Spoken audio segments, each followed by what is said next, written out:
ሰላም ወንድሞቻችን፣ ይህ የስፖርት ነው። ወንድሞቻችን በዛሬው ፕሮግራማችን የምናነሳው አርሰናል የሚመለከቱ መረጃዎች ናቸው። ታዲያ አርሰናል እውነት ይህንን ዋንጫ የእንግሊዝ ፕሪሚየር ሊጉን የማሸነፍ አቅም አለው ወይ ብለን እንጠይቃለን። አርሰናል እንደ ቡድን ካለፉት ተከታታይ 2 ዓመታቶች 3 ዓመታቶችን ማለት የሚቻል ነው ሁለተኛውን አጠናቋል። ታዲያ ለአራተኛ ዓመት እንዴት ይሆናል የሚል ከባድ የሆነ ጥያቄ አለ። ባለፉት ሳምንታት አስደናቂ ብቃት ላይ ይገኝ ነበር። የሰንደርላንዱ የስታዲየሙ ፍላይታቸው ውጤትን ተከትሎ አርሰናል ላይ ከፍተኛ ወቀሳና ማንቸስተር ሲቲ ደግሞ እየደረሰበት ነው የሚል ነው። ዛሬ ታዲያ በዚህ ፕሮግራም የማቀርበው ዘ አትሌቲክስ ላይ ያገኘሁትን መረጃ ነው ማጋራችሁ። ያ ምንድነው? ዘ አትሌቲክስ እንደሚለው ከሆነ ይህ አርሰናል ካለፉት ዓመታቶች አንጻር ስለሚለይ ዋንጫውን የማሸነፍ አቅም አለው የሚል እንግዲህ ትንታኔያቸውን አስቀምጠዋል። እንግዲህ ፔፕ ጋርዲዮላው ማንቸስተር ሲቲ አርሰናል 2 ዋንጫ ቀምቷል። የአርነ ስሎቱ ሊቨርፑል አምና 1 ዋንጫን ከማይክል አርቴታ እጅ ቀምቷል።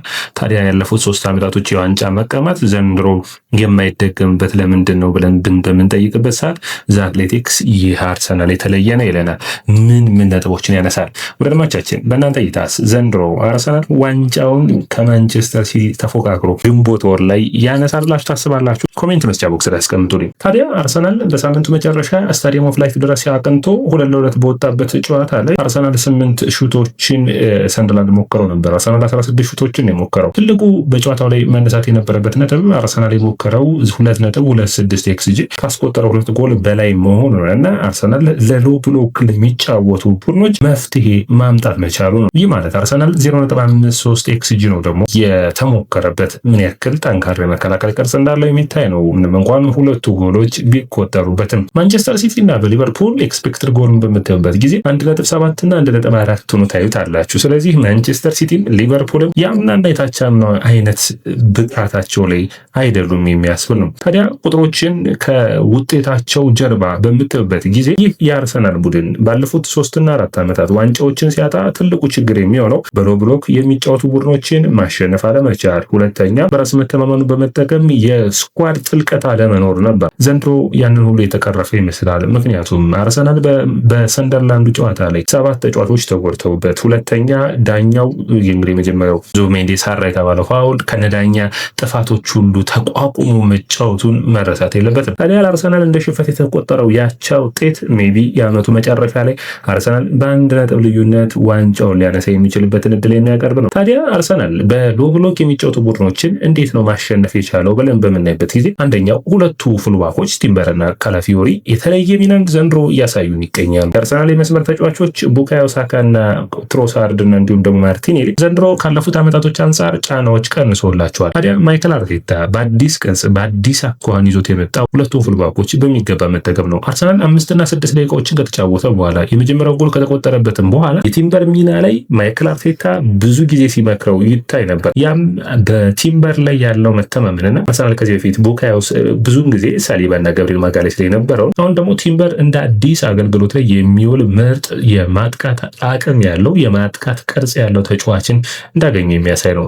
ታዲያ እዚህ ጋር መነሳት የሚጠበቅበት ሌላኛው ነጥብ የሚመስለኝ ከሳካና ኤዜ መሀል ለመሀል የቲምበር ሚና አንዳንዴ ደግሞ ወደኋላ ሲመለስ ባክሲሩን የሚያግዝበት አቅም በጣም የተሻለ ነበር። ታዲያ በዚህ ጨዋታ ላይ በተለይ አርሰናል 1-0 ከተመራ በኋላ በሁለተኛው አጋማሽ መድፈኞቹ ከባባድ የሆኑ ለውጦችን አምጥተዋል። ማይክል አርቴታ ተጫዋቾችን ሳይቀይር የታክቲክ ለውጦችን በታክቲኩ ረገድ አንድ አጨዋወትን ብቻ ይዞ አለማምጣት ባህሪውን በጣም የተሻለ ውጤታማ ሲያደርገው ይታያል። ለምሳሌ በጨዋታው መጀመሪያ ላይ በመጀመሪያው አጋማሽና በሁለተኛው አጋማሽ የዙቢሜንዲን ፐርፎርማንስ በምታዩበት ጊዜ የዙቢሜንዲ መኖር አርሰናልን በሚገባ አሻሽሎታል። ከ35 ከ39 ፓሶችን አድርጎ ከ39-35 የተሳኩ ነበሩ። 4ቱ የተሳሳቱበት ፓሶች የነበሩት በካውንተር ወይም ደግሞ የቀጥተኛ ፓሶቹን ነበር የተቀማው። ታዲያ አርሰናል በዚህ በኩል ለውጥን በማምጣት በሁለተኛው አጋማሽ ግን ከ33ቱ 34ቱ በቀጥተኛ ኳሶች ላይ የተመረኮዘ ቡድንን አይተናል። ቡካዮ ሳካ በሁለተኛው አጋማሽ በጣም ብዙ ኳስ በተቃራኒ ሳጥን ቦክስ ውስጥ የነካ ብዙ ክሮሶችን ማድረግ ይችላል። ብዙ ጊዜ ለማለፍ የሞከረና ብዙ ፋውል የተሰራበት ተጫዋች በመሆን አርሰናል ጠንካራ ብቃቱ እንዲያሳይ የሳካ በሁለተኛው አጋማሽ ያሳየው አንድ ጠንካራ ብቃት ይህ ነው ማለት ይቻላል። አርሰናል በቀጥተኛ ጨዋታ ስታይልም በዘንድሮ ውድድር ዓመት በጣም የሚያስገርም አስደማሚ ፐርፎርማንስ ላይ እንደሚገኙ ይታያል። ሁሉ ሁኔታዎችን መቋቋም መቻላቸው በታክቲኩ ረገድ ማይክል አርቴታ በሁለተኛው አጋማሽ በተለይ የቲምበርና የዙቢሜንዲን ደግሞ በጣም ኦቨርሎድ ያደረገ ወደፊት የተጠጋ ሳጥኖቹ ላይ ድሎቹን ሲሞክር ይታይ ነበር። አርሰናል በጨዋታው ዙቢሜንዲ ፖል የመለሰበት ኳስ እንዲሁም ደግሞ ዲክላን ራይስ ከሹት አድርጎት በረኛው መውጣቱን ተከትሎ ኦን ታርጌት ሳይሆን የቀረው አጋጣሚ ሁለቱ ድሎች ተቆጥሮ ቢሆን ኖሮ አርሰናል ስለ ጨዋታው የማናወራበት እድል ይኖር ነበር። ታዲያ አርሰናል አሁንም ባለበት ወቅት እስኪ ቁጥራዊ መረጃዎች ምን ይላሉ በፕሪሚየር ሊጉ ከሁሉም ቡድኖች ጋር ሲወዳደር ካላችሁ አርሰናል በኤክስፔክትድ ጎል በፕሪሚየር ሊጉ ሁለተኛው ነው የሚታየው። ቸልሲ 20.4 አርሰናል 18.8 እድሎችን መፍጠር ችሏል። በእንግሊዝ ፕሪሚየር ሊግ ብዙ ጎል በማስቆጠር ቸልሲ 21 ጎሎችን ሲያስቆጠር አርሰናል 20 አስቆጥሯል። አሁንም ሁለተኛ ሆኖ ታዩታላችሁ። ሌላኛው በፕሮግረሲቭ ፓስ አርሰናል ደካማ ነው የሚባልበት ኳስን ወደፊት ቶሎ ቶሎ በማጥቃት ካያችሁት ከሊቨርፑል 508 አርሰናል 484 ሁለተኛ ሆኖ ታገኙታላችሁ። በመከላከል በእንግሊዝ ፕሪሚየር ሊግ አንደኛ ነው። ሹቶን ታርጌት እሱ ላይ በመሞከር አሁንም አንደኛ ነው። ይህ አርሰናል በሁሉም የቁጥር ስታንዳርዶች ስታዩት ከሁለተኛ እና ሶስተኛ ካሉት ከሲቲ እና ከሊቨርፑል በአንድ ነጥብ ነው ልዩነቱ። በአንድ ደረጃ ነው የሚበለጠው። ሊቨርፑል በካውንተር አታክ በምንለው ወይም ደግሞ በመልሶ ማጥቃት የተሻለ ፕሮግሬሲቭ ፓስ አለው። ማንቸስተር ሲቲ ደግሞ ፓሱን በመያዝ ረገድ ወደ 5116 ፓሶችን ሲያደርግ አርሰናል 4962 ፓሶችን ማድረግ የቻለ። አርሰናል ብዙ ሹት ያደርጋል፣ ብዙ ይሞክራል፣ ብዙ ጎሎችን ያስቆጥራል። ይህ ያለፉት ዓመታቶች ላይ አርሰናል የምናየው ብቃት አልነበረም። ታዲያ አርሰናል የሚመጡት ሁኔታዎች የሚመጡትን ሂደቶች ካየን ምንም እንኳን አሁን ከማንቸስተር ሲቲ ጋር ያለው የነጥብ ልዩነት 4 ቢሆንም ማንቸስተር ሲቲ እንደ ዶናሩማና እንዲሁም ደግሞ አስደናቂው የሆነውን በተለይ በክህሎቱ እያየ ነው የምንገኘውን ኤርሊንግ ብሮት ሃላንድን ቢይዝም አርሰናል ግን የተሻለ ቨርሳታይል የሆነ የተለያዩ አይነት ሜካኒዝሞች በተለያየ አይነት ነጥቦችን መሰብሰብ የሚችል ስብስብ አለው ተብሎ መታየት የሚጠበቅበት ነው። ታዲያ አርሰናል ባለፉት ዓመት እና በፊት በምናይበት ጊዜ ስህተቶቹ ምን ነበሩ ብላችሁ ስታዩት አንደኛ በሎ ብሎክ የሚጫወቱ ቡድኖችን አርሰናል ጎሎችን ለማስቆጠር እድሎችን አለመፍጠር ነው። በተለይ በመጀመሪያው አጋማሽ 1-0 እየተመራ የነበረው አርሰናል በሁለተኛው አጋማሽ የተሻለ ሆኖ በጭንቅላቱ ረገድ በጨዋታው ሁኔታ ውስጥ በጣም ዝግጁ ሆኖ መጣው። ሁለት ጎሎችን አስቆጠረው ጫናዎችን መፍጠር መቻላቸው ይህ ከአምናውና ታቻምናው ዓመታቶች አንጻር በጣም የተለወጠ ነው። ሁለተኛ አርሰናል ያለው የስብስብ ጥራት ጉዳቶችን መቋቋም መቻሉ ጥሩ የሚባል ነው። አንድ የሚነሳው ነጥብ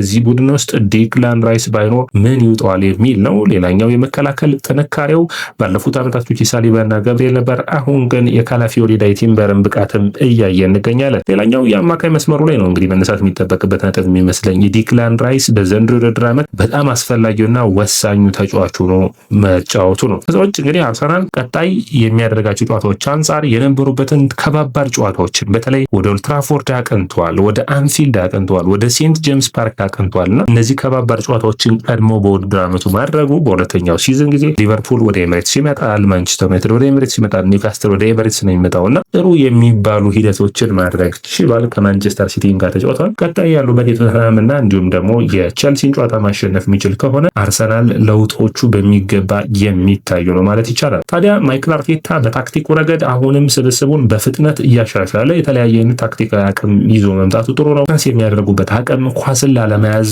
ከመያዝ ይልቅ ኳሱን ለተቃራኒ ቡድን እየለቀቁ ድላቸውን የሚሞክሩበት መንገድ በጣም ጥሩ ነው። ከኋላ የሚመሰርቱበት አንግል በተለይ ከዙቢሜንዲ መምጣት ጋር በጣም ተሻሽሏል።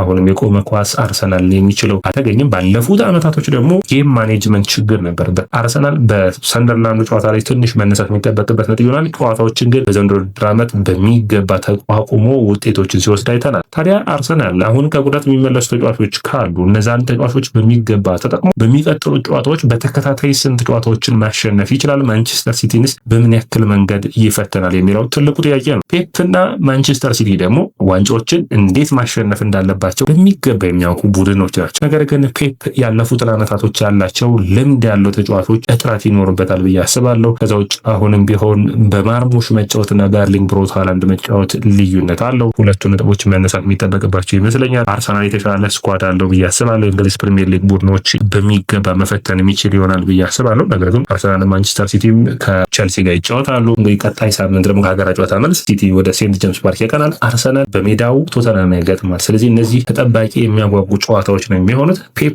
ታዲያ የዋንጫው ፉክክር ተጀምሯል ብሏል እና እንግዲህ አርሰናል ዘንድሮስ እንዴት አድርጎ ያጠናቀቀ ይሆን? የፔፕ ጋርዲዮላ ያለፉትን 3 ሳምንታት መሻሻል ይቀጥላል ወይ? ትልቁ ጥያቄ ሆኖ መነሳት የሚጠበቅበት ነው። ማንቸስተር ሲቲ ችግሮቹን እየቀረፈ የሚሄድ ሲፈልግ ደግሞ 14 እና 15 ጨዋታዎች በተከታታይ ማሸነፍ የሚችል ቡድን እንደነበር ይታወቃል። ነገር ግን ባለፉት ዓመታቶች የማንቸስተር ሲቲ ጥንካሬ ያለ ማለት ዘንድሮ በዛ ጥንካሬ ላይ ናቸው ማለት የሚቻል አይመስለኝም። በተለይ ተከላካይ መስመራቸው ተጋላጭ ሆኖ ይታየኛል። አሁንም ማንቸስተር ሲቲ በመልሶ ማጥቃት የሚጫወቶች ቡድኖች ሎ ብሎክ የሚጫወቱ ከሆነ ሊቸገር የሚችልበት እድል ይኖራል ብዬ አስባለሁ። ሊቨርፑል አሁን ከዋንጫ ፉክክሩ ትንሽ ራቅ ብሎለታል። ስለዚህ አርሰናል ከማንቸስተር ሲቲ ጋር ያለውን ፉክክር በሚገባ ለመምራት በተለይ የኦዴጋርድ፣ ሃቨርትዝ፣ ማርቲኔሊ፣ ዮኬሬስ መመለስ አስፈላጊ ይሆናል ብዬ አስባለሁ። ውጤታማነታቸውንም ያስቀጥላል። በስብስቡ ላይ ውጤታማ የሚሆን ከሆነ ደግሞ የእንግሊዝ ፕሪሚየር ሊግ፣ የአውሮፓ ቻምፒዮንስ ሊግ፣ የኤፍኤ ካፕ እና የካራባኦ ካፕ ዋንጫዎችን በምን ያክል መጠን ማሸነፍ ይችላል የሚታይ ይሆናል። በካራባኦ ካፕ ሩብ ፍጻሜ ደርሰዋል። በአውሮፓ ቻምፒዮንስ ሊግ የመጀመሪያዎቹን 4 ጨዋታዎች ማሸነፍ ችለዋል።